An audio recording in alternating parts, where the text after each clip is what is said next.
Yat Eitne Masananishne. This is Navajo Grandma, and I have come to this place called Cabazon, New Mexico. And this is a very special place. This is where my grandfather, that I was referred to as my Navajo, his name is Shi Nali Hosteen, and his name is Mescalito Nelson. And here is a picture of Grandpa. And here he is. It's a beautiful picture of him. And notice his everything just about him, his earrings and anyways, and his broad hat. His grandfather and his father wore hats like this. Now, one thing that you cannot see too well is behind me, directly behind this horse, is called, that's the little town that is Cabazon. And that was basically about, Cabazon is also, there's the town, it's considered a ghost town.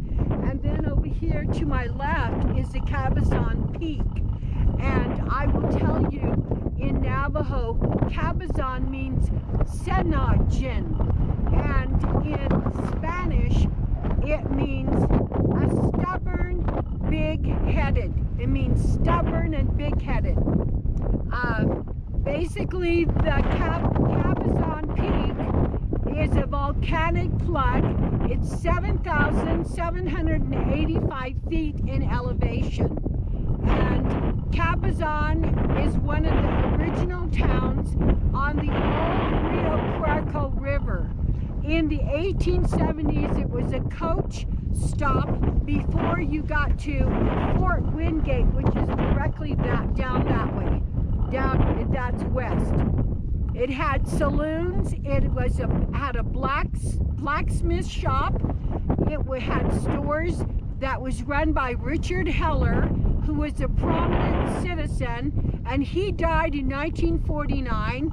And this place over there, the town, now considered a ghost town, was frequented by Billy the Kid, Kit Carson, Calamity Jane, Pat Garrett, and other well-known gunslingers.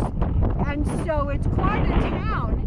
And I'm going to tell you, my grandfather was born in 1891, and July 15th, 1891. And he died April 1st, 1976. Now, this is my grandpa. He's the one that I will always refer, who walked on water. When he was here, he used to tell me stories. Up on the Cabazon Peak up there, way high, there is, he said, his father, Raphael Mescal, took him up there. They climbed up there, and many people do. And there is some Pueblo, Chacoan, basically buildings up there, and where they worshipped and gave blessings and did their rituals up there. These were sacred, and he went up there, and that was his first experience with Pueblos, and he was a teenager probably at that point. And then he moves over west of here. It's called Pueblo Pintado, meaning painted village. And his mother she was from Torreon, which is directly northwest from here, a little northwest, and it's not very far. And that's where his mother was from. She was part Hispanic, part Spanish, and part Navajo, whereas my grandfather was full-blooded Navajo. So now this is, like I said, my grandpa. I think I have his lips, and I don't think, I know I have his lips, and I just adore this picture of him. And the one thing that I wanted to share with you is that when he passed away, which I am going to do a documentary of him, and when he passed away, now remember, being Navajo Indian, or in the Dine, the way they believed in superstitions is that when someone passes away, you cannot go see them if you're pregnant. At the time in 1976, I was, my son, Kalealoha, I was pregnant with him. And Grandpa died in April. And my Biji would not. She said, I know, she told my father, I know she's very close to her Nali, but do not have her come from California, because if she does, it's going to be such an emotional, very, very emotional situation for her, and she might miscarry her baby. And so because of that, I was not able to come to his funeral and to see him off. And that was so horrible, because I fought with my dad. I told him I don't believe in that it was okay, but he asked me to reverence my grandmother's, her way. And so I never saw him, and that hurt me so bad. But I love him, and he is my rock as well as my savior, and he taught me everything. And this is another reason why I want to share this with you about my grandfather. You've heard his voice in my video, as well as he is so knowledgeable, and he taught me everything. I was hanging on his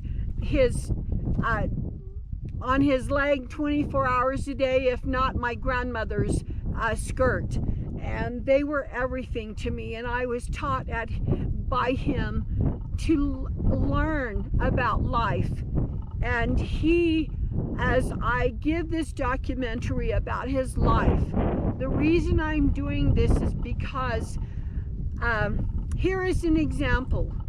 Kalealoha, who I was pregnant with when Grandpa died, his name, Kalealoha, is actually, his real name is Kalealoha Kukui Malama Lama Ke Li Akamai Katsumi Hanamai.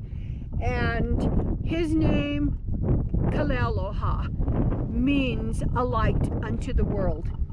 It also means, in the Polynesian way, the Hawaiian way, is that when the ships came in, there had to be a lighthouse so that the ships would not, crash into the rocks, and they had to steer clear of it. That's what the lighthouse did, and that's the name of Kalealoha. And with that said, my grandfather was a light to the world, to us and to me, and I'm hoping that as I present him to you and his life, that he will too be a beacon, a light to you in these times that are coming. Now, Grandma's already experiencing these things with Grandpa. Never in my life did I ever believe that my business would go, or to lose a home, or to lose the ability to have all of these things. And we're being tested, we're being tried. And during these times, there are people, our own Navajo grandma family, who are losing their homes this month and don't have anywhere to go. Some living in RVs, or some living under tents. And there's some are just homeless. And yet they are our family members, and they're suffering, losing their jobs, etc. And so I would like to have my grandfather be an example for us, as well as his teachings of Jesus Christ and the things he taught about you call the Navajo people, the Dine people, from whence we came, and how he learned all of these things up there on Cabazon. And he said you could go up there and see the entire Navajo Nation and all the way around different places. But the Navajo Nation was out there. And he said you could see, it was incredible. And his father said, he asked him, where did we come from? Now, that's the same question I asked my grandfather's family. And they said, Kinthachoi is considered this ghost town. And so thus we are from, my grandfather came from here. And that is called Setnajin. And so in my childhood, Grandpa always talked about and referred to this place, Setnajin. And you can actually drive all the way through here between the mesas and go to Pueblo Pintado, where they eventually ended up. And his story is magnificent. It's incredible. It's a journey that I hope will be an example for you, because it has strengthened me. No matter what Grandma's going through, has been through, I am still, I hear my grandfather, his voice. I hear my Savior. Prayer was utmost. And I will share all of these things with you. Grandpa went through a lot, but he remained a rock because he prayed and because of his faith. No matter what happened, he was there serving when he was hurting.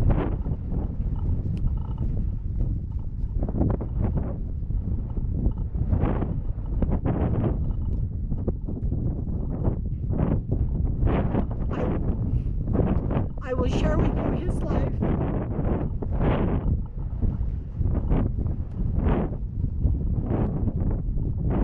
And I hope he will be an example for you in these times that are coming, where we are going to be tested and tried. And I did say once that our Constitution is hanging by a string, and it's not even anymore. I think it's not even hanging by a string anymore. The things that are being forced upon us, the horrible things, people calling evil good and good evil. We need to have a strength, examples of good. And here is one, a wonderful man. And that's why I tell you, he walked on water. And you will learn that. So this is Grandma starting basically talking about my grandpa. You heard his voice, now you see his face. You see him.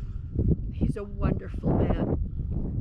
And I pray that we will all learn from his life, and be it that he will be the strength we all need, as well as our Savior, who he loved. And this is Navajo Grandma.